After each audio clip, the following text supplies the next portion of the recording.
কৃষি প্রধান দেশে কৃষি পরিবারের ছেলে আমরা। কৃষি আমাদের কাজ, আর এই কৃষি কাজ করেই পূরণ করি আমাদের কত শত স্বপ্ন আশা সব। ঘুম থেকে উঠে আয়া পড়ছি মাঠে, নিজের প্রতি নিজের নাই একটু যত্ন, আমরাই তো দেশের রত্ন।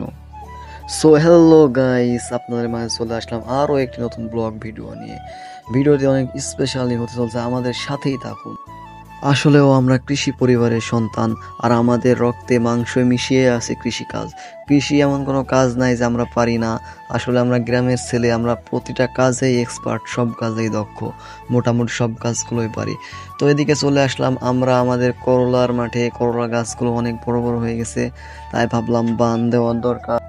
তো আমাদের বান দেওয়ার জন্য সর্বপ্রথম প্রয়োজন হলো সুতা।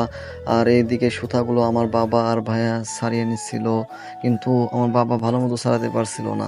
আমি বাবারে কইলাম, দাও আমারে দাও, আমার ঘূর্ণি ওড়ানোর দক্ষতা আছে, ওই দক্ষতা দিয়ে আমি সুতাগুলো ছাড়াই দিচ্ছি।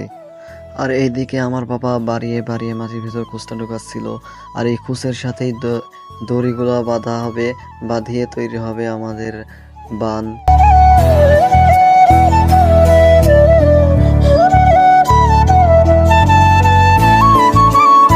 তো অবশ্যই দেখতেই পাচ্ছেন আমরা আমাদের বান দেওয়ার জন্য বাতাগুলো পুঁতে ফেললাম।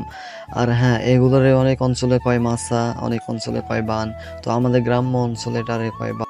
আর এদিকে কাজ করতে করতে অনেক বেলাই হয়ে গেছিল, আর সকালে তো আমরা খাওয়া দাওয়া করে আসি নাই। আর দেখি আমার মা আমাদের জন্য অনেক খাবার পাঠাইছে। তো কাজ কাম কিছুক্ষণ বিরত রেখে এসে আমরা আমাদের খাবারগুলো খেয়ে নিলাম, তারপর আবার কাজে যাব। আর এদিকে দেখতেই পাচ্ছেন আমাদের কাজ প্রায় শেষের দিকে। মোটামুটি আমরা বেশি অর্ধেক কাজই সেরে ফেলেছি, আর অল্প কিছু করেই বাড়ি। আর এদিকে দেখি কাজ তো সবই শেষ প্রায়, সামনে দুই একটা কাজ বাকি আছে, এটা করলেই আমাদের কাজ শেষ। আর আমাদের এই মাঠের কাজটি আপনাদের কাছে কেমন লাগলো অবশ্যই জানাবেন।